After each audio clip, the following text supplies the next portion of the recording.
Dumipensa si Pangulong Duterte sa pagdeklara ng holiday para sa ika-100 kaarawan ni dating Pangulong Ferdinand Marcos.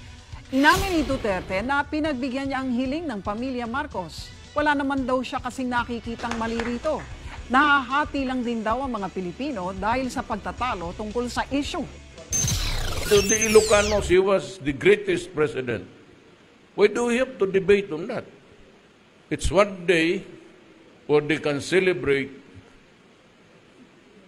the anniversary of a great Ilocano. As far as the Ilocanos is concerned, Marcos is a hero. Kinontra naman ito ni Vice President Leni Robredo at ng Liberal Party. Ayon kay Robredo, tila nakakalimutan na ang lahat ng kasalanan ginawa ng dating Pangulo sa taong bayan. Wala rin daw dahilan para ipagdiwang ang kaarawan ni Marcos, lalo't hindi pa humihingi ng tawad ang kanyang pamilya sa mga biktima ng martial law at hindi pa naibabalik ang mga nakaw na yaman. Kinumpirma ng Senate Ethics Committee na may sapat na basehan ang inihaing reklamo ni Senador Richard Gordon laban kay Senador Antonio Trillanes. Ayon sa komite, sufficient in form and substance ang ethics complaint ni Gordon. Inireklamo ni Gordon ang umano'y unparliamentary conduct ni Trillanes sa pagdinig kaugnay ng 6.4 billion peso shabu shipment mula China. Pero inalis ng komite ang grounds na nag-uungkat sa mga kudeta na sinalihan noon ni Trillanes. Kabilang na riyan ang Oakwood Mutiny noong 2003 at ang Manila Pen Siege noong 2007. Binigyan ng 10 araw si Trillanes para sagutin ang reklamo. 5 araw naman ang ibinigay kay Gordon para sumagot bago magdesisyon ng komite kung magsasagawa ng trial.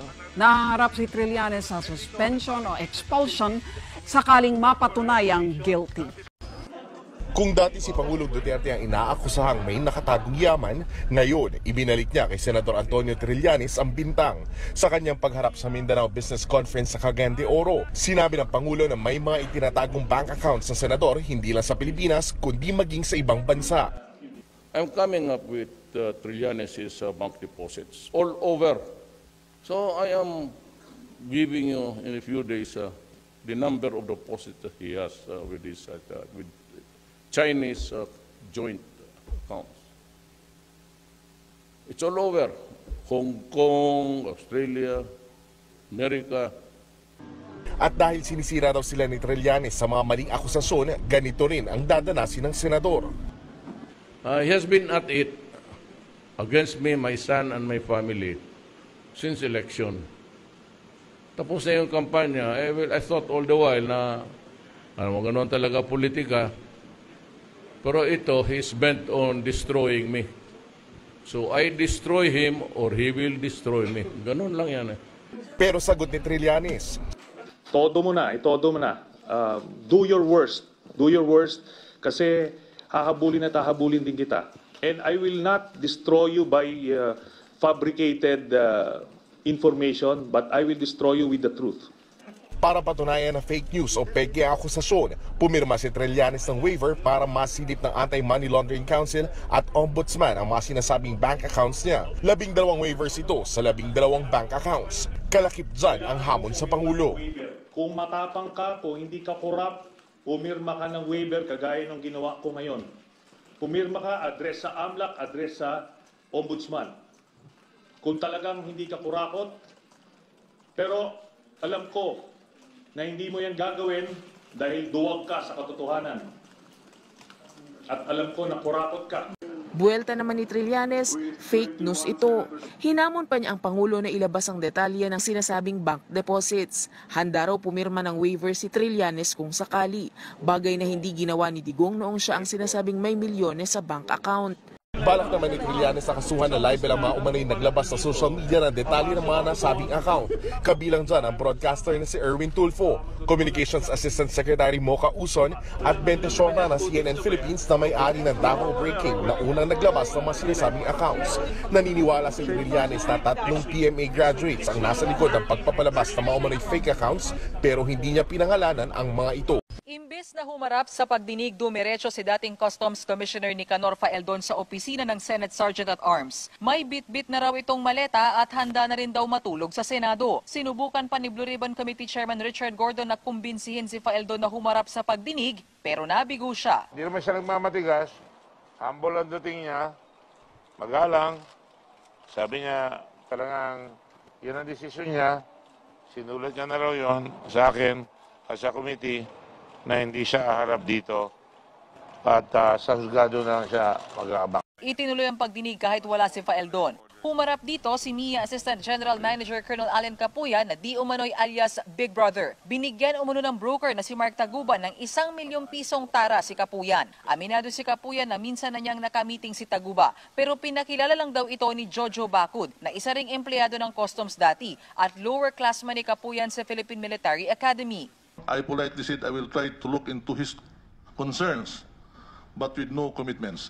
It was my first and last meeting with Mr. Taguba. I'm not also a member of any group such as the alleged Davao Group.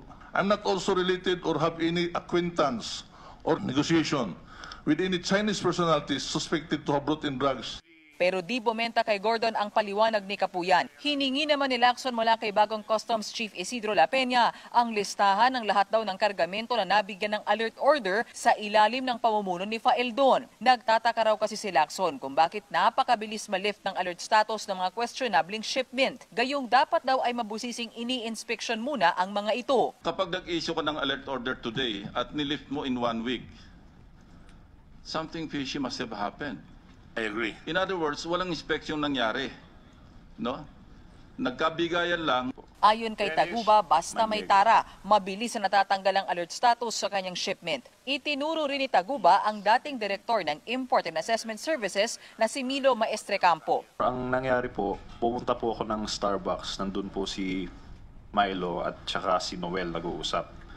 Nung nilapitan ko po sila, hindi ako pinansin ni Milo. Sinabi lang sa akin ng Noel, doon ka muna kila tita sa Yellow Cab. Binasa pa ni Taguba ang mga text message umano sa kanya ng isang tita nani na miyembro ng Davao Group. Binabanggit doon ang alias MM o di umano'y Milo Maestrecampo na nagpapalusot daw sa mga kargamento kahit pa may alert order ang mga ito. Pero giit ni Maestrecampo, hindi siya tumatanggap ng tara. I can now surmise, mga ex-cadet pala ito. Marami akong medyo mainit yung ulo sa akin na mga ex-cadet sa loob ng customs dahil magmula... Marami sir, ex-cadet sa customs. Cadet? Ex-cadet sa PMA sir. Oo. Na medyo hindi nila siguro ako nagugustuhan. Assumption ko lang because I always say no. Anybody pumunta sa opisina or mag-text, pag naamoy ko na medyo papunta doon sa negosyo, I say no. Niresolba rin sa pagdinig ang issue sa protective custody ng Senado kay Taguba. Matapos itong bawiin ni Gordon noong nakaraang linggo, pinabalik ito ni Lacson dahil marami pa raw silang kailangang impormasyon mula kay Taguba gaya ng listahan ng mga tumatanggap ng tara sa BOC. Pinagbigyan naman ito ng komite. Pinagbibitiw naman ni Senadora Riza Ontiveros si Justice Secretary Vitaliano Aguirre. Yan ay matapos makunan ang text message ni Aguirre habang nasa Senate hearing sa pagpatay kay Kian de los Santos noong Martes. Ayon kay Ontiveros, isang Kong Jing ang nag-text sa kalihim at sinabing naturuan na ng senadora ang mga testigo. Sagot daw ni Aguirre, very obvious, kaya dapat pabilisin na ang kaso laban sa senadora. Base sa pagsasaliksik ni Ontiveros, nalaman daw niyang si dating Negros Oriental Representative at Volunteers Against Crime and Corruption member Jacinto Jing Paras ang kateks ni Aguirre. Kasama raw si Paras sa mga sumugod sa kanyang opisina at sa Bishop's residence sa Caloocan para bawiin ang mga testigo sa kaso ni Kian noong nakaraang Huwebes. All these lead me to the conclusion, Mr. President, that there is no other respectable option but to call on the Justice Secretary to resign. He is in violation of Republic Act 6713 or the Code of Conduct and Ethical Standards for Public Officials and Employees. Hindi ako magtataka, Mr. President, kung sa mga susunod na araw ay may mga kaso ng isasampa laban sa akin si Justice Secretary o ng kanyang mga galamay sa VACC. Nagkagirian ng mga pro at anti-Marcos sa paggunita sa ika-100 kaarawan ni dating Pangulong Ferdinand Marcos sa libingan ng mga bayani. Para sa update umaksyon live mula sa libingan ng mga bayani, si Dindo Flora. Dindo. Rafi, ginugulita nga ngayon ng pamilya Marcos ang ika-100 taong kapanganakan ni dating Pangulong Ferdinand Marcos dito sa libingan ng mga bayani. Kasabay nito, nagkaharapin ni Rafi ang mga Marcos loyalists at mga anti-Marcos protesters. Kahit umuulan, walang alisan ang dangdaang mga Marcos loyalists sa pila sa labas ng libingan ng mga bayani. Ito'y sa pag-asang masilayan man lang ang puntod ng kanilang hinahangaan na si dating Pangulong Ferdinand Marcos. Kakaunti naman ang mga kontra sa pamilyang Marcos, pero buong tapang silang nagprotesta. Gate nila, panahon na para mamulat ang taong bayan sa mga krimeng ginawa ng dating presidente at ng pamilya nito. Pinalala pa raw ito ng pagiging diktador na rin umano ng kasulukuyang Pangulong si Rodrigo Duterte. Sinubukang umabante ng grupo pero biglang lumapit ang isang Marcos loyalist at inagaw ang banner ng grupo.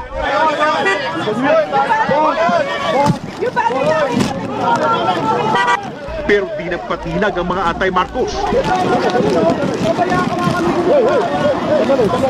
Dito na pumasok ang mga pulis, kinuha ang banner sa lalaki at binalik sa mga anti-Marcos. Ayon sa Marcos loyalists, inagaw lang naman niya ang banner dahil tinangka silang lapitan ng grupong kontra sa dating Pangulo. Inagaw ko yun dahil papasok na sila doon papunta sa mga loyalists. Diba? Ilan lang na, basta ang lakas naman ng loob nila. Pero giit ng grupo, hindi ito totoo. Alam po namin yung nangyari noong martial law dahil nakausap po namin ang mga biktima, nakipag-diskusyon po kami sa mga historians. Rafi, pasado alas 11 naman ngayong umaga nang dumating ang mahigit sa 200 mga rallyista na mula pa sa UP Diliman. At kanina, Rafi, unti-unti nga pinapasok yung mga Marcos loyalists para daw hindi na magkainitan. Bukod sa mga pulis, Rafi, umalalay na rin ang mga miyembro ng Philippine Army na may dalang shield at batuta para masiguro na hindi makakalusot ang mga rallyista. Rafi? Okay, maraming salamat, Dindo Flora. Sa pagharap niya sa media, muling nagbanta si Digong sa Communist Party of the Philippines o CPP. Do not commit the mistake of staging a rebellion. Yung sabihin mo na there's a fighting on the streets. I will not hesitate to impose martial law all throughout the country and order the arrest of everybody. Ayaw ko makipagpatayan, but if you do that, I will arrest all of you. Hindi ako nananakot. Sinasabi ko lang sa inyo yan. Noong Biyernes, hinamon ni Duterte na magdeklara ng ceasefire ang CPP-NPA para gumulong ang peace talks. Pero pumalag dito si CPP founder Joe Masison. Ipagpapatuloy daw nila ang paglaban sa gobyerno, lalo't umaatake pa rin ang militar laban sa kanila. Ayon sa Public Attorney's Office, may matibay silang ebidensya na hindi si Carl ang nang-hold up sa taxi driver. Si Carl po ay may negosyo at may padala pang nanay na kukunin na lang sana niya, kaya lang nawala na nga ho siya. May padala ang nanay niyang halagang 17,000 mula sa United Arab Emirates. Kahit mula kinder po, wala po yung record sa school, sa guidance. Never po akong napatawag. Hanggat po kahit saan po kami mapatira, wala pong nakaawayan. Hindi rin daw naniniwala ang PAO na 100% walang kinalaman si Bagcal sa pagpatay kay Ernaiz. May picture siya nung sa crime scene, nung secondary crime scene. Nandun siya, kasama niya si Fiscal Darwin Cañete. O, nandun siya Nakabulagta si Carl doon. O, anong ginagawa niya doon? Una nang sinabi ni Bagcal na hindi siya ang sumulat sa unang affidavit kung saan sinabi niyang mga nagpapatrolyang pulis ang nakainkwentro ni Ernaiz alas 3 ng hapon noong August 18. Pangalan, edad at ORCR lang doon ang sasakyan ang hinihingi sa kanya.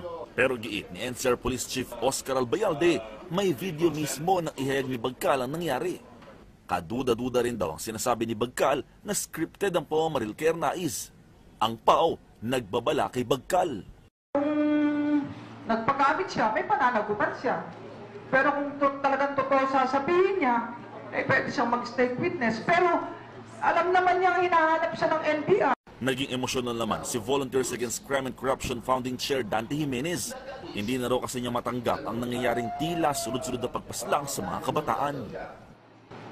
Hindi ko pwede payagan ito po. I'm sorry. Kasi nababa ko yung kaso na panidelay. Ang giningilan nila talaga justisya. Hindi pwede. This has to put a stop. Ito ang sinasabing labi ng 14 anyos sa Reynaldo de Guzman ang matagpuan sa isang sapa sa Gapan, Nueva Ecija noong nakaraang linggo. Nakabalot pa ang mukha nito at tadtad ng saksak sa katawan. Sa isang morgue, positibong kinilala ng kanyang mga magulang ang bangkay bilang si Reynaldo o Kulot. Pero ang labi na kanilang pinaglalamayan ngayon, hindi raw si Kulot base sa isinagawang DNA matching ng PNP Crime Lab. Based on the results obtained, the source of the DNA profile obtained from the male cadaver cannot be the biographical offspring of Eduardo Gabriel E. Santa Ana and Lina de Guzman E. Dagante. Hindi siya si Reynaldo de Guzman, hindi siya yung anak nilang mag-asawa. Nagsagawa ng vocal swabbing o kinunan daw ng sample sa bibig ang mga magulang ni Kulot at ikinumpara ito sa blood sample mula sa bangkay. The accuracy of the test is what is the standard for a scientific investigation. And if you were asking for numbers, that is 99.9% accurate. What we have conducted is a paternity test, so that is the result of our exam. Based on paternity, we look for the DNA profile obtained from the alleged parents. Pero si Public Attorney's Office Chief Persida Acosta, duda sa resulta ng DNA test. Ang DNA, reliable yan kung yung specimen ay safe specimen. Kapag nagkaroon po ng mishandling of specimen, pwedeng hindi po matama ang findings. Pero ang mga magulang po ni Kulot, sila mismo ang nag-identify sa Base sa investigasyon, pinainom ng sospek ng gatas na may halong textile paint ang pamangkin nang mawalan ng malay. Doon na siya hinalay ng tiyuhin. Pagkatapos ay pinagsasaksak saka isinilid ang bangkay ng bata sa loob ng bag. Kinailangan pa raw baliin ang liig nito para magkasya. Hindi raw makapaniwala ang mga kaanak ng biktima na magagawa ito ng tiyuhin sa kanyang pamangkin. Yung suspect, yung bata at saka yung ina ng bata, yung lola ng bata, magkakasama sila sa isang bahay sa Alabang. Dahil magkakasama sila sa isang bahay, madali niyang naisasama ang bata. Napag-alam ang dating gumagamit ng illegal na droga si Mendoza. Pinagdududahan din daw ang kanyang kasarian. May history ito na parang merong siyang ginagawa na hindi naman akma sa isang lalaki.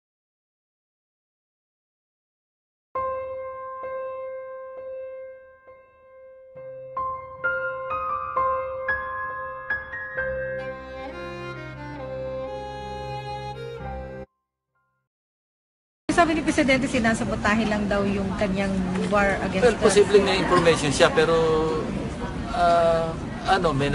maliwanag naman kung sino yung pumatay kasi hindi naman tinatanggi rin ng mga testigo. Siyempre, mga pulis, nag-invoke sila ng right nila against self-incrimination. Pero malinaw naman, dahil identified naman, pati yung mga minors nga na nag-testify in an executive session, pinakita namin yung mga pictures. Mas malinaw pa nga yung description ng events nung minor witness kesa doon sa yung MC rito. Talagang sa kanya kitang-kita niya mga pangyayari. Kumalabo yung sabi ni Presidente na sinasabotahe, may nananabotahe. Depende kung ano yung information na tanggap niya. Pero sa akin, kung ibabase natin sa mga kaganapan, sa mga salaysay na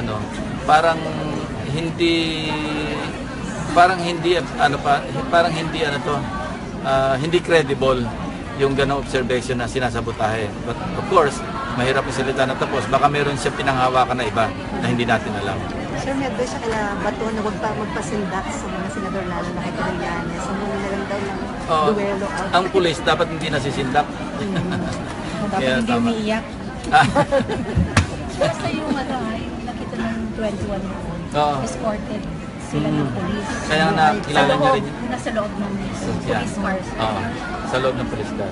Na dalawa, isang bata, saka isang yung si Carl and identified. Tapos na-recognize nyo, nakita nyo yung mga news Oo, the following day. tama. So, Dinescribe niya na may tama nga. Tumama naman doon sa autopsy report. So, saan malabo yung laban? Ang hawak na pala talaga eh, buhay pa kasi sinabi pinatay. Marina, sa Kawila. At narinig niya rin yung autopsy, nagtago nga siya. Pero nakita niya mismo, kasi sabi niya nagkatingin nga raw sila. Doon nga raw siya hindi makatulog eh. Kasi lagi niya napaginipan yung tingin sa kanya ni Carl. Pero wala pang assurance na pasok siya ni Pastor. Pinakokontak ko, actually. So baka doon siya. Hindi naman namin pwedeng tigilin. Kasi sabi niya, magpapaalam muna siya sa mga magulang. Maski 21 years old yun, hindi naman siya namin pwedeng ipiit dyan sa opisina, sa pinayagan. Okay. Thank you, sir. So, sir, nabigyan mo din ng custody? Yan ang protective custody. Nagpa-DNA sila. Medyo matagal yata yung process ng DNA. Anyway, pwede naman yung... Ang nagde-DNA, nasa UP yun di ba? Ang PNP, I don't think they have the... meron ba silang DNA analysis sa krame? Parang isa lang yung ano sa atin na nasa UP yun. Ito kasi, alam nyo, hindi naman problema, no? The thing is, yung merong association yan sa buong mundo, na pagka meron lumabas na analysis, DNA, hindi pwedeng kontrahen, hindi pwedeng mag-second opinion. Otherwise, mapuput in question yung integrity ng DNA. Ayaw nila yun, kaya meron silang arrangement, as far as I know, no? Na pagka may lumabas na DNA analysis sa isang tao, hindi na pwede itong i-second opinion o i-third opinion ng ibang may kapasidad na magsagawa ng DNA analysis. Kaya kung assuming na authentic, totoo yung sinasabi ng PNP na sa DNA analysis, hindi yung sikulot, hindi yung na-recover ang totoong sikulot, then we have to live with that, and live with that.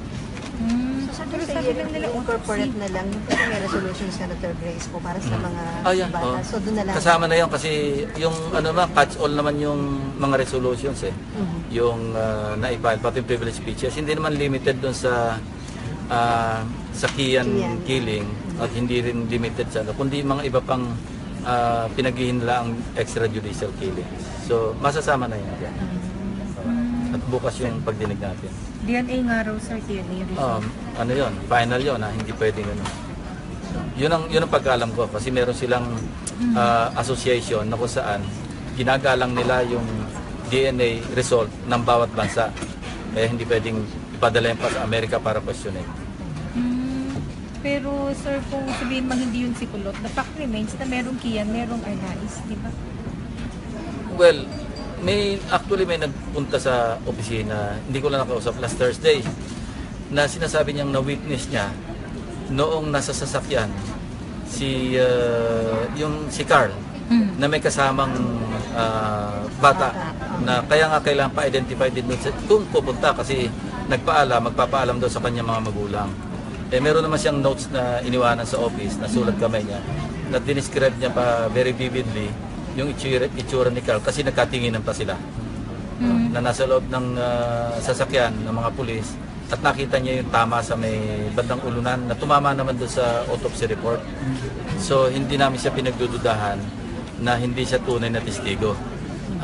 Nakita niya yung pangyayari na kung saan may kasama nga si Carl ayon sa kanya na bata. So mas maganda siguro kung nasulyapan niya yung batang kasama kung Paano niya nakita sir? Nandun siya Nakuha yung bata sa yun ang sinasabi ng testigo but we have to formalize it. Kaya gusto ko na ipatawag bukas dahil pinayagan ng staff ko na umuwi dahil sabi niya magpapaalam mo. 21 years old ito. Yung witness. Eyewitness ito I think lalaki yun. Nakilala ng person. Hindi ko nakausap kasi mga staff ko lang. Nakilala sir ng person. Nakilala niya kasi pati yung dalawang pulis, si Artilita saka si Perez, na-identify niya rin at least yung isa na dahil pinakita namin sa kanya yung maraming mga litrato ng mga pulis. Sinama nga namin yung kay Carl para kung sakaling sigurado talaga na i-identify niya yung sangkot naman pati yung kay Kian pinakita namin actually para kung talagang nagagawagaan siya pwede niyang ituro yung kay Kian. Pero talagang in-identify niya yung picture noong involved dito kay Carl. Pagharap ng taxi driver, kasi para sinabi niya, buhay tanong nakita niya. Well, siyempre crucial kasi yun yung hinahanap natin. Sabi kami na doon sa organization ako pwedeng dali nila bukas dito para talaga mas maliwanag. And hopefully, yung testigo na nagpunta sa opisina last Thursday, mag-testify under oath at i-describe niya kung ano nakita niya. Voluntary siya nagpunta sa... Voluntary siya kasi hindi raw siya makatulog eh. Yan ang sinabi niya sa aking mga staff. Kaya siya nagpunta kasi lagi niya napapaginipan yung pagkatinginan nila ni Carl na nakita niya may tama. Kilala niya si Carl mismo? Hindi, nakilala niya na lamang nung nakita niya sa ano. Pero very vivid sa kanya yung nagkatinginan sila nasa loob ng sakyan. Tinatanong ko nga, paano mo nakita sa loob ng sakyan? Sabi niya, maliwanag naman daw doon sa lugar. Kaya nakita niya, tumingin pang araw sa kanya. Yun ang lagi niya napapaginipan. Nasa kalsada siya, sir. Oo, nasa labas siya. Nagkatinginan daw sila dahil tumingin sa kanya si Carl ng gano'n. So, yun. Sabihin, corroborated yung sa taxi driver na buhay. Assuming napupunta siya rito, pero may note siyang niwanan. Sabi ko, pinanong ko sa staff ko, ito ba'y ginawa niya sa sulat, sariling sulat kamay? Oo raw.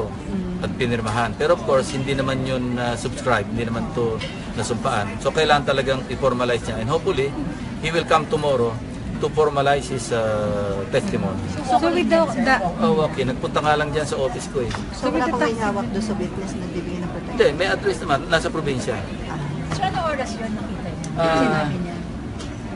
Madaling araw ano, yung witness. Pero nakita niya rin yung batang kasama, di ba? Yes. So with the taxi driver, tapos yung witness po na lumapit sa inyo. We have a case. Kung magkaiba? Well, iba-ibang angulo eh. Depende sa perspective mo eh. I mean, sir, matibay na dapat yung kaso. Matibay, of course. Pero dapat kasi may asap na corroboration. yung kaso. Kasi sir, hanggang ngayon wala pa. Mabuti nga may naglalabasan ng mga testigo sa mga ebidensya. So sabi ni Presidente, sinasabotahe lang daw yung kanyang war against Well, posibleng may information siya pero maliwanag naman kung sino yung pumatay eh. Kasi hindi naman tinatanggi rin ng mga testigo. Siyempre, mga pulis, nag-invoke sila ng right nila against self-incrimination. Pero malinaw naman, dahil identified naman, pati yung mga minors nga na nag-testify in an executive session, pinakita namin yung mga pictures. Mas malinaw pa nga yung description ng events nung minor witness kesa doon sa yung kay MC rito. Talagang sa kanya kitang-kita niya mga pangyayari. Kumalabo yung sabi ni Presidente na sinasabotahe, may nananabotahe. Depende kung ano yung information na tanggap niya. Pero sa akin, kung ibabase natin sa mga kaganapan, sa mga salaysay na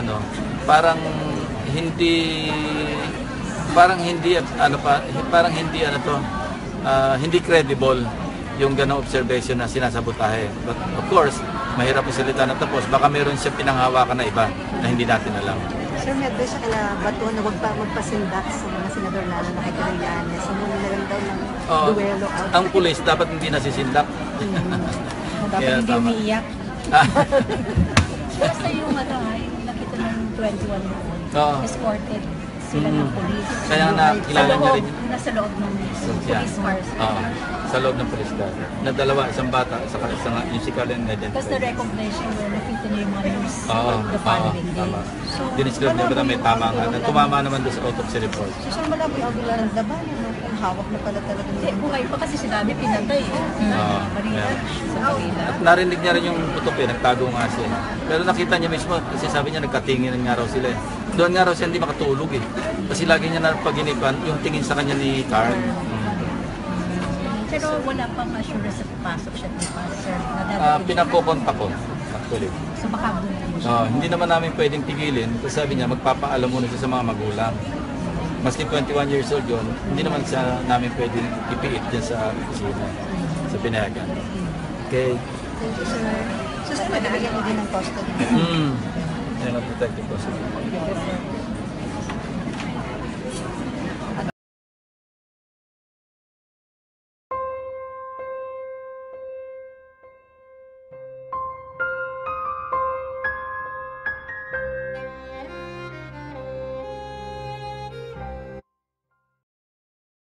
President Duterte visits government troops in Marawi City again this afternoon. Photographs from Special Assistant to the President, Bongo, show Mr. Duterte shaking hands and distributing wristwatches and other relief goods for the troops. In one photo, the President poses with them in his signature fist bump hand gesture. This is his 4th visit to the war-torn city. Sources say the President also visited the Grand Mosque and Mapandi Bridge. His visit comes after troops regained Bangola Bridge and other vital areas. This weekend, the military regained dozens of important buildings, including a major defensive position of the mounted terrorists.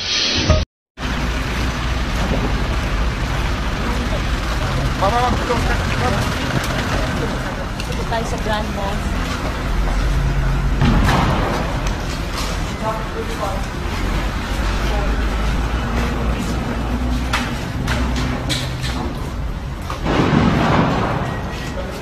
Po natin yung mga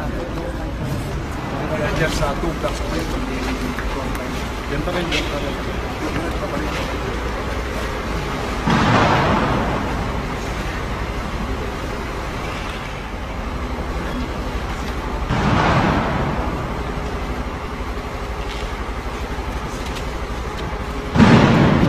Madungo ka.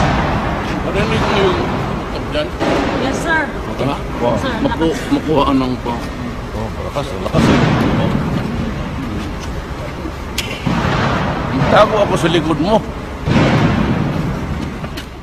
Muling binisita ni Pangulong Rodrigo Duterte ang mga nakasugatang sundalo sa bakbakan sa Marawi.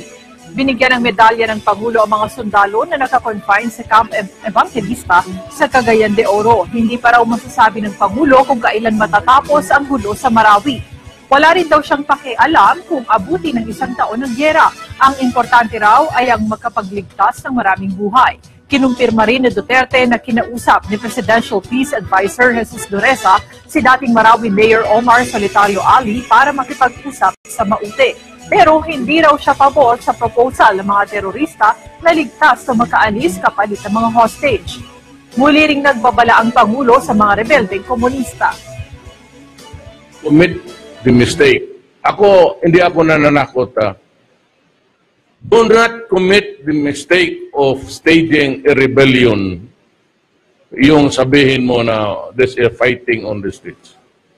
I will not hesitate to impose martial law all throughout the country and order the arrest of everybody. Inanunsyo ng Armed Forces of the Philippines o AP na tanging si Omar Maute na lamang ang natitirang leader ng teroristang Maute Group na nakikipagbakbakan sa Marawi City.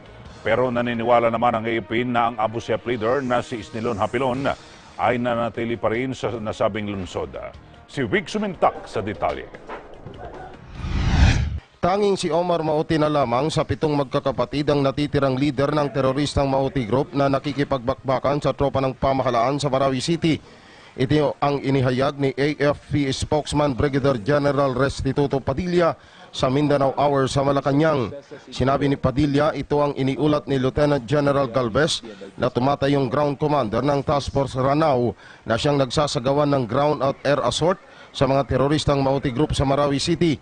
Ayon kay Padilla, nakakuha din sila ng impormasyon na nananatiling nasa loob pa ng battle zone sa Marawi City si ISIS Emir Abu Sayyaf leader Isnilon Hapilon, kaya masyadong malakas ang resistance ng mga terorista sa kanilang natitirang stronghold. Inihayag ni Padilla na sa humigit kumulang 20 ektarya ang ginagalawan ng mga teroristang Maute Group sa lungsod ng Marawi. We got word from the commander on the ground, Lieutenant General Galvez, and as you have been hearing the last few days, they have reason to believe that only one of the Maute brothers remains in the fight, and this is Omar. The rest are believed to have been killed. But just the same, we need to, with finality and certainty, recover their bodies and subject them to DNA testing before a categorical statement can be issued. But information on the ground, along with those revelations from hostages who have gone out of the area and other information available to the troops, point to this development. The enemy now is still confined to an area that has been reduced to about 20 hectares. So 20 hectares of land area is where the enemy has been circulating around and still continuing their fight. Fighting has been very fierce. It has been a close quarter battle in the area. Iginit ni Padilla na desidido ang tropa ng pamahalaan na tapusin ang giyera hanggang sa maubos ang natitirang miyembro ng Mauti Group sa Marawi City. Isa pang tulay sa Marawi City ang hawak na ngayon ng militar. Ito po yung Bangolo Bridge na dating stronghold ng mga terorista. Nagsisilbi rin itong pangunahing ruta papasok sa downtown Marawi. Halos 300 metro lamang ang layo ng Bangolo Bridge sa Bato Mosque na pinagkukutaan daw ng mga terorista. Ito na ang ikalawang tulay na nabawi ng militar mula sa Maute ISIS group. Sa huling tala, 136 na sundalo na ang namatay sa loob ng higit 3 buwang krisis sa Marawi. 3 po sa kanila namatay sa matinding bakbakan kahapon. Ayon sa militar, umigting ang sagupan kasabay ng Idil Adha ng mga Muslim. Considering of Idil Adha, yung spirit nila some sort of merong psychological impact yan. So they are on high spirit because of the celebration. Ayaw lang namin i-underestimate. Kaugnay pong balita, ibinasura ng National Prosecution Service ang kasong rebelyon laban sa halos 60 hininalang miyembro ng Maute Group. Hindi kasi napatunayang bahagi ng teroristang grupo ang mga naaresto noong Hulyo. Naunang iginit ng mga nahuli na nirerecruit silang maging bahagi ng armed forces ng MILF. May alok si Pangulong Duterte sa New People's Army. Sumuko na raw kayo at gagawin ko kayong mga sundalo. Nanindigan ng Pangulo na wala nang mangyayaring peace talk sa pagitan ng gobyerno at ng CPP-NPA hanggat hindi sila nagdedeklara ng ceasefire. Bukas din daw siya kung gusto ng mga rebelde ng giyera. Pero kung susuko raw sila ay mapagbibigyan pa rin sila na paglingkuran ng bansa. Meron akong proposal sa mga NPA. Surrender. I will make you soldiers of this republic. Ano lang muna, kapgo lang. But I will give you a gun to protect the Republic of the Philippines. Alam mo, nung nag-umpisa ako sa aking administrasyon, I went out of my way para makipag-usap lang. Sa lahat. So, naumpisahan yung talks ng NPA, Communist Party, NDF, at pinuntahan ko si Murad sa kampo niya at si Nur. Inutusan ko yung may daughter-in-law ako na taga-Hulo. Huluhana yan, ang nanay niyan Maranao. Yung anak ni Pulong, puro Muslim na yan. Ako naman, apo ng Maranao. Kaya, ang hangarin ko lang talaga sa buong buhay ko, tatay ko, Cebuano, Danau, na makapagbigay ako ng bayan nga mapayapa. At least yun lang sana ang contribution ko sa buhay ko para sa aking bayan. Apparently, na-overtaken tayo ng events. ISIS is hindi purely yan. It would be a lie to say that puro ISIS na yan sa Marawi ngayon. Ang punot dulo dyan is droga. Kasi dyan ang hotbed ng shabu, pati drug sa Mindanao. Hindi pa nga dito. Diyan, yung lahat ng mga politiko na gustong yumaman, kahit sino doon na kung marunong lang, kaya yung mga Maute, magkapatid yan na pulis, nung kita nila sa Maynila na magandang negosyo, umuwi yan sa Marawi, nagtayo ng malaking laboratory. Hindi lang nakuha ng news yung sa likod ng ni-raid nila. Yung sa tatay nila, yung mayor. Diyan nag-umpisa. Ngayong ito namang sa dito sa Abu Sayyaf, more or less sabihin natin na mga spillover yan sa Miswari faction. Yung mga bata na parang naniwala na doon sa mga scholar. Ang problema kasi dito, yung mga tauhan ng mga politiko, wala yan. Bali, wala yan sa kanila. Pupunta lang yan doon sa kampo ng politiko kasi may pera, pati may baril. But in terms of religion, yung pinakamalalim na pag-isip, it's actually Islam. Ang problema, ako, maranaw ang lula ko. More or less, lumaki ako na hindi naman ganun ang turo ng mga lula ko, yung mga ante ko noon sa akin. I used to be frequent Marawi noon, pati Iligan. At ang problema, ang extremism, noong una, it was a sense of nationalism. Dahil nga, tingin nila, 1521 in-invade ng Spain ang Philippines. At talagang mali yun.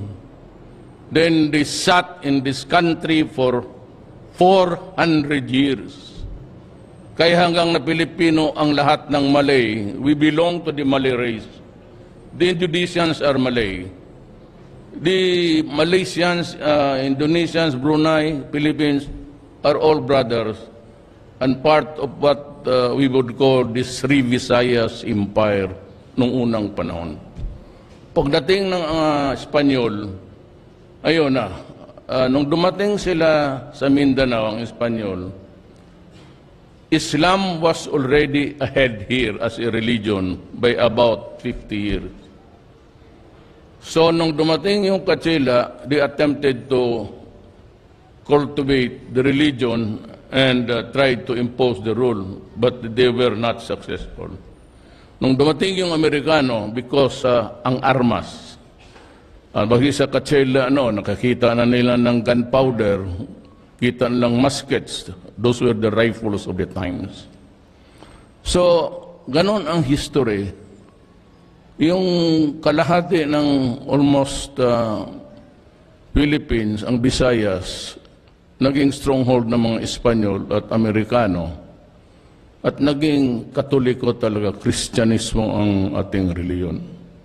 Wala akong issue sa religion, be it Islam, Judaism, or Christianity.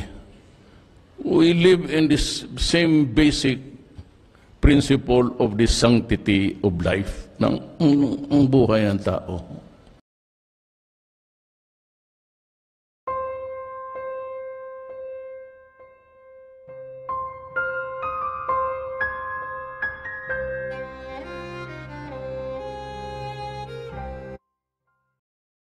Nasa linya ng telepono si Senator Antonio Trillanes. Magandang umaga po sa inyo, Senator.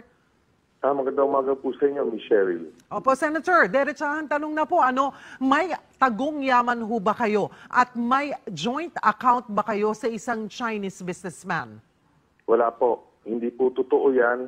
Categorically sinasabi ko, ni isang offshore account wala po ako.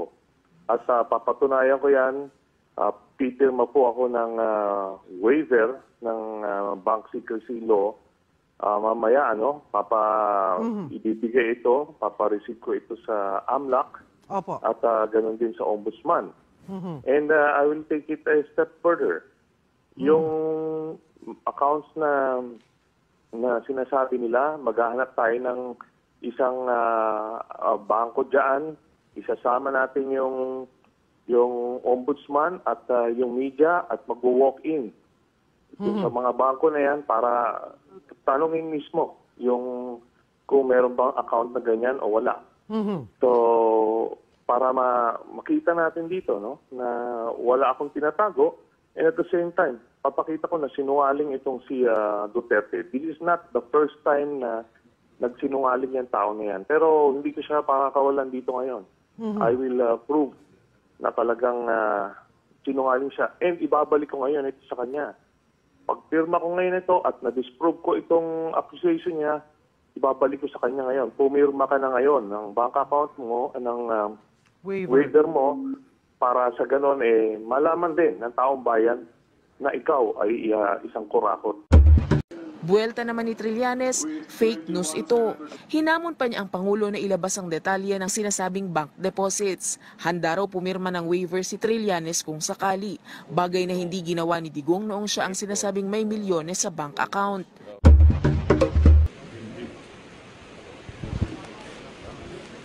That's a brotherhood. Noong unang panahon, naging ram ako in the early days of the remote. Tapos naging... Tingnan mo kay Greg Unasan. Ipa-decode mo yan. Sabihin ko ka kay kay Greg. Sabi ko, ipa-decode mo yan kung yung pinagdudrawing. Marami yan dito. Tingnan mo yung kamay niya. Talaga, idioto, naive, Biro mo, ipa-decode mo yung, hanapin mo kung saan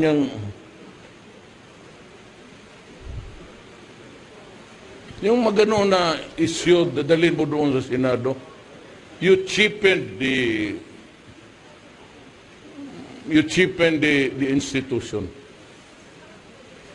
Gagamitin mo yung Senado na mga gano'n, mga RC. Sabi ito, tapos mag-produce ka ng bangko. Yung aking 200 million hanggang hindi niya makita. 211 million sa eleksyon. Sabi ko nga, pag makita mo yan, kung totoo yan, mag-resign ako.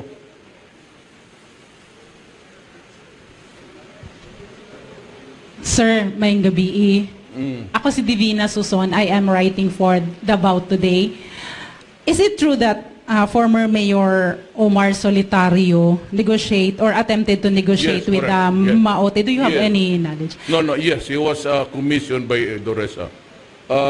It was with the acquiescence, not expressly, ni Secretary Lorenzana. Doresa and I, Lorenzana, had a talk and talk about the desire of Solitario to surrender because he found out that his name was on the list. Sabi niya, I'm better off working for you than putting me in prison. Then he proposed many things, mostly about talking peace to the Maotes or bargaining doon sa yung mga hostages. More ako doon sa release ng hostages. I confirm that it really happened. Aside from Mayor Solitario, sir, may iba pa bang emissary? I don't know what pero wala na. Wala akong kausap na iba. I only agreed to the suggestion of Doresa. It was the initiative of Secretary Doresa.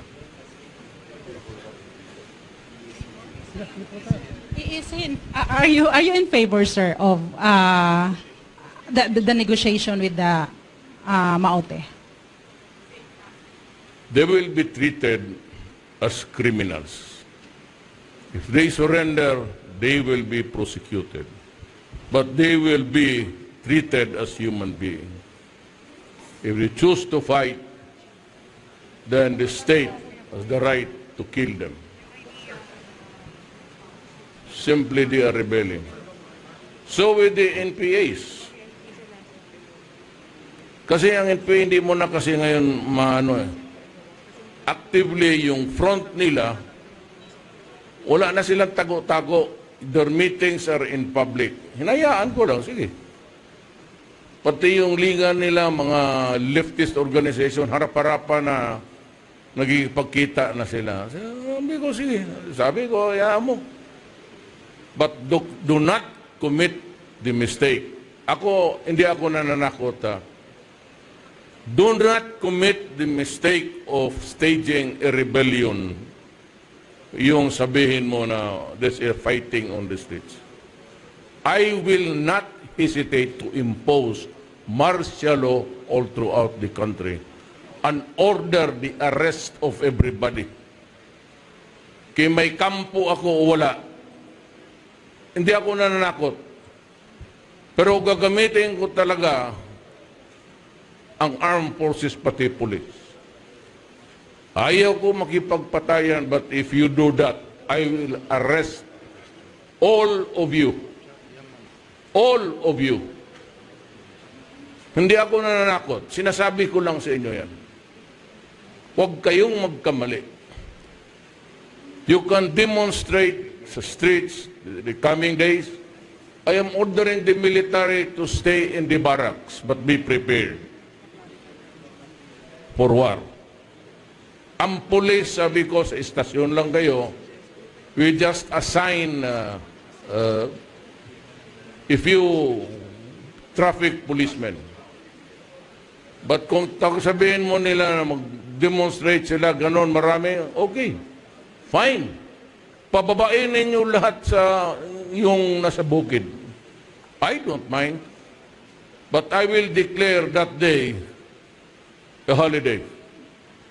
No government time, stay at home. Mga estudyante, kung gusto ninyong sumali sa you are free. You can have the city, but do not create trouble. Yan lang talaga ang warning ko. Do not resort to distraction and trouble because I will order the military and the police to go against you. Pagdating niyan, ewan ko kung anong mangyari. Then, do not create trouble here.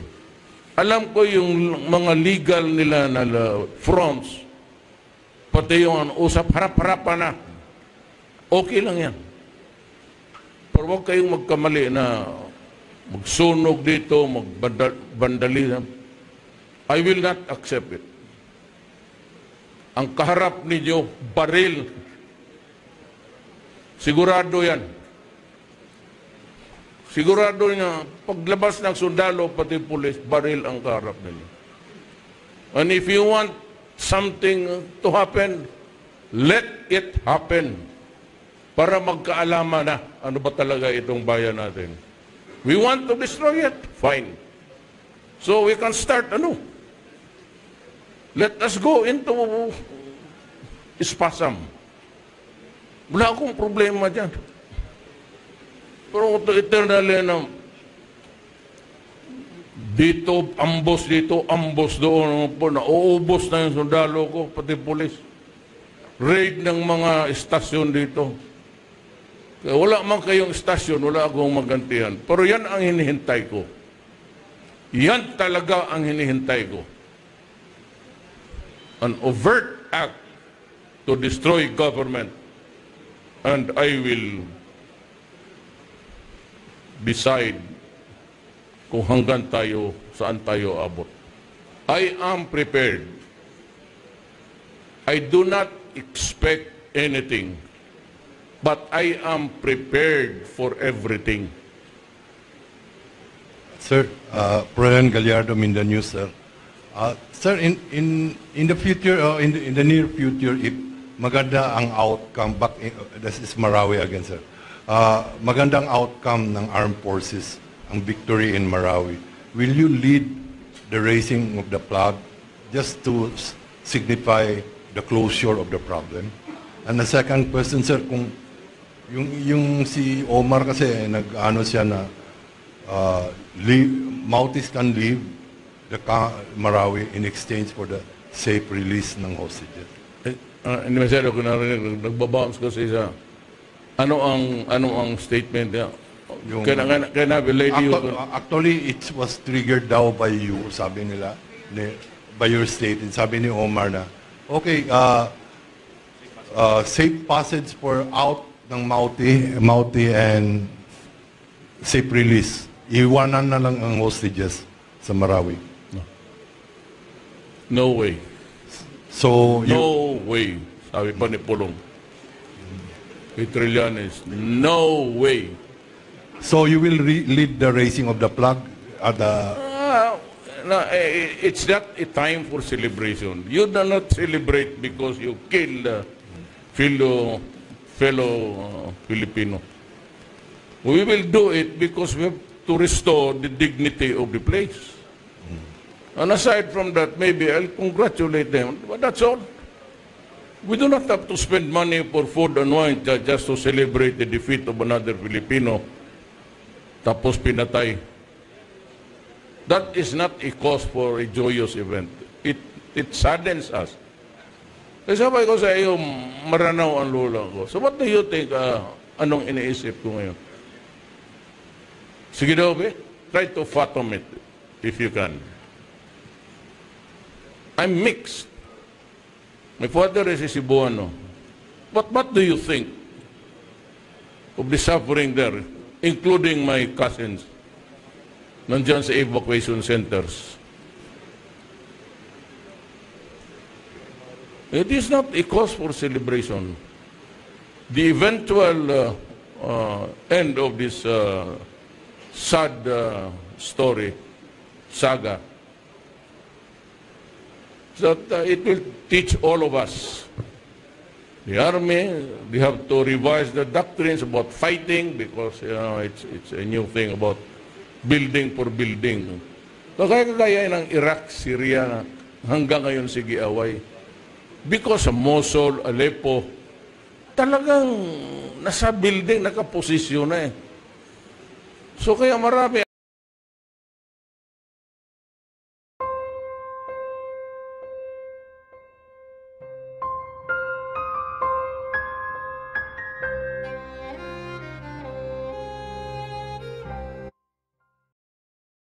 Pinagbibitiw naman ni Senadora Riz Ontiveros si Justice Secretary Vitaliano Aguirre. Yan ay matapos makunan ang text message ni Aguirre habang nasa Senate hearing sa pagpatay kay Kian de los Santos noong Martes. Ayon kay Ontiveros, isang Kong Jing ang nag-text sa kalihim at sinabing naturuan na ng senadora ang mga testigo. Sagot daw ni Aguirre, very obvious. Kaya dapat pabilisin na ang kaso laban sa senadora.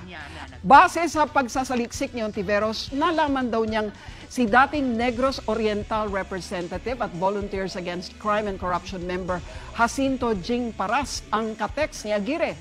Kasama raw si Paras sa mga sumugod sa kanyang opisina at sa Bishop's Residence sa Caloocan para bawiin ang mga testigo sa kaso ni Kian noong nakaraang Huwebes. All these lead me to the conclusion, Mr. President, that there is no other respectable option but to call on the Justice Secretary to resign. He is in violation of Republic Act 6713 or the Code of Conduct and Ethical Standards for Public Officials and Employees. Hindi ako magtataka, Mr. President, kung sa mga susunod na araw ay may mga kaso ng isasampalaban sa akin si Justice Secretary o ng kanyang mga galamay sa VACC. Mr. President, I rise on a point of personal and collective privilege. I rise to bring your attention to the unethical conduct of an official of the executive branch of government. Noong Martes, September 5, ay ginanap sa ilalim ng Committee on Public Order and Dangerous Drugs ang pangalawang hearing patungkol sa karimari-marim na pagpatay kay Kian Lloyd de los Santos ng police operatives ng Caloocan City. Sa hearing na ito, isa sa mga resource speakers ang DOJ Secretary na si Secretary Vitaliano Aguirre. Marami pong mga media at audience sa gallery nung araw na yon, gawa nga ng napakahalagang pinag-uusapan. Ang isa sa mga ito ay nakakuha ng photo ni Secretary Aguirre, ito pong photo niya na nagte-text. Sa unang tingin, walang kakaiba sa larawang ito. Lahat naman tayo ay napapasilip-silip sa cellphone sa gitna ng Senate hearing. Ngunit, Mr. President, nabahala ang kumuha nung i-enlarge niya ang larawan ni Ginoong Aguirre. The photographer was inadvertently able to capture the text message exchange on the screen of the phone of the DOJ secretary. Babasahin ko po ang nakalagay. Text sa kanya ng kausap niya. Naturuan na ni Ontiveros ang testigo. Her questions are leading questions. Reply ni Sec Aguirre, yun nga sinasabi ko dito, very obvious. Kaya nga, expedite natin ang cases nyo against her. Pinasuri po namin ang larawan sa mga experts at pinatototohanan nila ang authenticity nito. Ang katext po ni Sec Aguirre ay isang Kong Jing. Sa akin pong pagtatanong-tanong, nasabi sa akin na malamang sa malamang ang Kong Jing na tinutukoy ay si former Negros Oriental Representative Jacinto Jing Paras, na miyembro ng Volunteers Against Crime and Corruption, VACC, at kilala ng marami sa atin.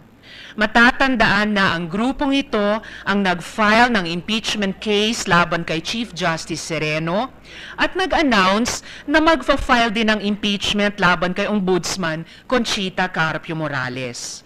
Kabilang din sa VACC si Attorney Ferdinand Ferdy Topacio. Noong nakaraang Huwebes nga, si former Rep. Paras at si Attorney Ferdy Topacio ay sumugod sa opisina ko para bawiin ang mga witnesses na nasa poder ni Bishop David, gamit ang tatay na pinalaya mula sa Caloocan City Jail.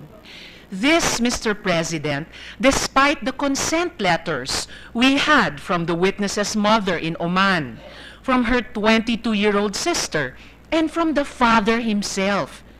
Nagsinungaling pa sila sa media na hindi daw ipinaalam sa tatay ang pagkupkop sa anak nito. Gayong hawak namin ang pruweba na hindi lang sa sinangguni ang tatay, ang anak niya mismo ang nagpaalam sa kanya na kay Bishop maglalagi. Noong Sabado ng gabi nga, sumugod sila sa Bishop's residence sa Caloocan para kunin ang mga witness na menor de edad gamit ang tatay na inilabas sa preso. Laking gulat nila nung ang bitbit nilang tatay na akala nila ay alas nila ay bumaliktad at nagsabing sasama na rin siya kay Bishop David at tatalikuran ang VACC at CIDG. Sayang, Mr. President, marami pa namang matitino sa VACC, kagaya ni Ginoong Boy Evangelista. Ngunit ang ilan sa kanila ay pumayag na maging kasangkapan sa pagsisinungaling ng administrasyon. Pawang kasinungalingan, Mr. President. Kaya nga po, Mr. President, ako po'y lubos na nababahala.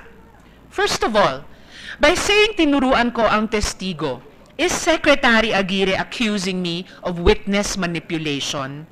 Iyan po'y isang napakalaking akusasyon.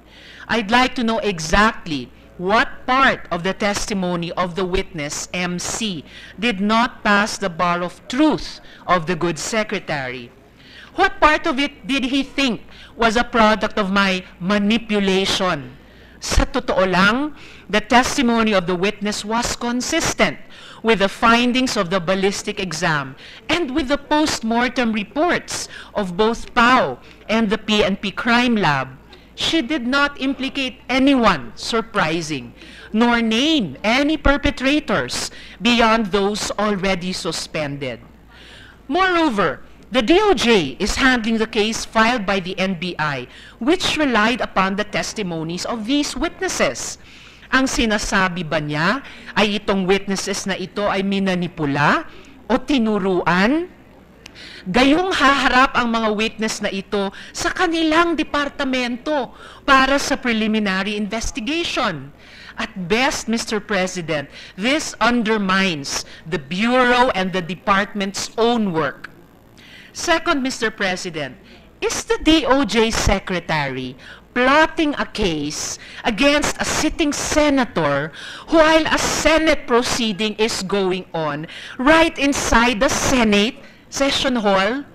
habang tayo'y naghihiring para makamit natin ang katarungan para sa isang 17-year-old na pinatay ng pulis na nakadapa sa lupa, mukhang ang pinagkakaabalahan ng ating Justice Secretary ay paano makaganti sa kanyang kalaban. Mr. President, kung kaya ito gawin ng Justice Secretary sa isang sitting senator, ano pa kaya sa ibang mga mamamayang Pilipino? The culture of political vindictiveness that allows a Justice Secretary to make a mockery of justice springs from the same poisonous well as the culture of impunity that encourages some police personnel to plant evidence, fabricate stories about their targets, and become cold-blooded killers.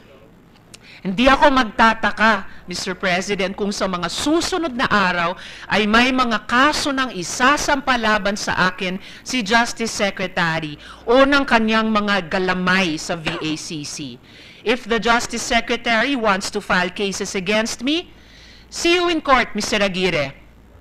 Third, Mr. President, I can't help but think that this supports the growing perception that cases are being filed against members of the opposition in order to silence and harass us.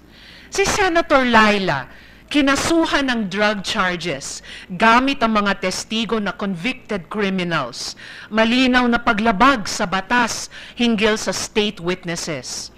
I believe that public service is a public trust, and we, public officials, should be subjected to the highest scrutiny. But it seems to me that the motivation of the Secretary is not the pursuit of accountability, but the pursuit of political vendetta. Our laws on accountability should be weapons for truth and better governance, not weapons wielded against political opponents who do not toe the line. Mr. President, parliamentary immunity as guaranteed in our Constitution is an essential part of our polity. To quote the words of the Supreme Court in the case of Pobre versus Defensor Santiago, legislators are immune from deterrence to the uninhibited discharge of their legislative duties, not for their private indulgence, but for the public good. The privilege would be of little value if they could be subjected to the cost and inconvenience and distractions of a trial upon a conclusion of the pleader, or to the hazard of a judgment against them based upon a judge's speculation as to the motives. Close quote.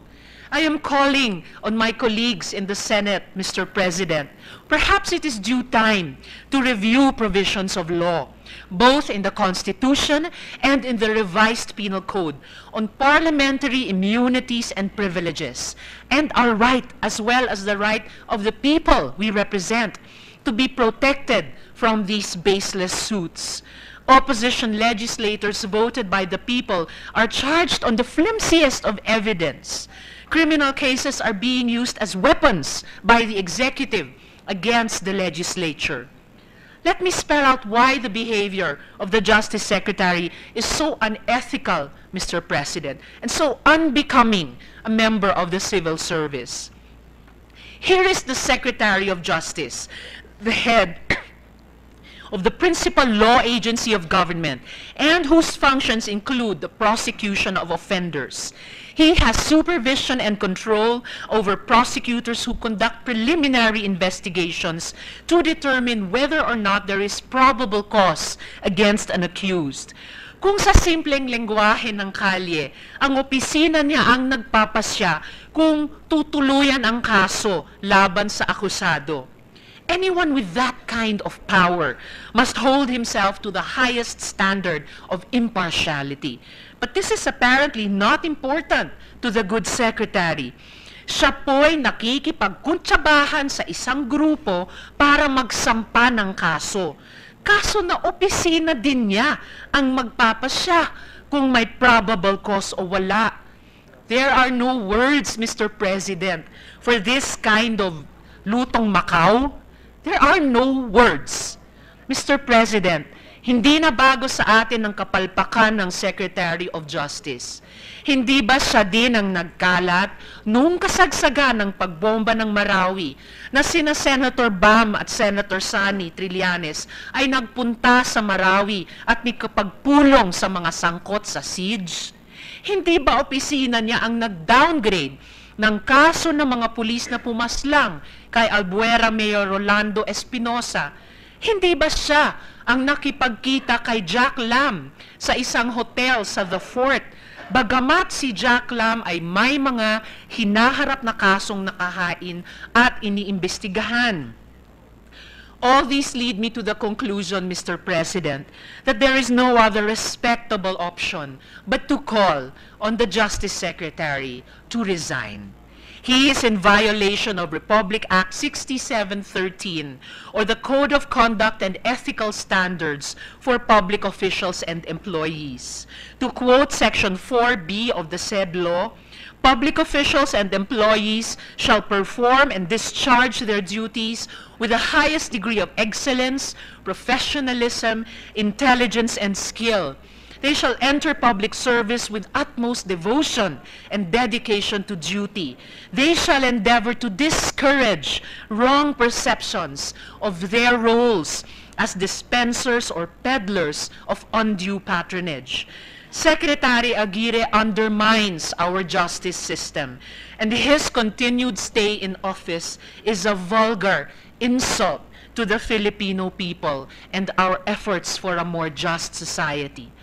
Further, Mr. President, we must not allow attempts to thwart or diminish our constitutionally guaranteed right to parliamentary immunity. No legislator must be threatened with arrest or imprisonment for acts which she or he believes in good faith to be within the realm of functions reposed in her or him by the Constitution. It is time we revisit the concept of parliamentary immunity from arrest to ensure that the legislator cannot be prevented from attending to her or his duty as a member of Congress. While there are indeed constitutional safeguards available to an accused by the Constitution, and while these safeguards may constitute an obstacle to overreach and abuse of power by the prosecuting arm of the government, recent events have caused our reliance on such assurance to become irresolute. While the rights of an individual under the Constitution are vast, we need to examine whether these are adequate. If found wanting, then it is our duty to craft the appropriate measures to fill the gap. Given, Mr. President, that at the heart of this issue I bring before the Senate is the ethical conduct of a government official, and considering that I am seeking the review of our constitutional provisions on parliamentary immunity, I am respectfully moving to refer my speech to the Committees on Civil Service primarily and to the Committee on Constitutional Amendments and Codes secondarily. Marami pong salamat, Mr. President.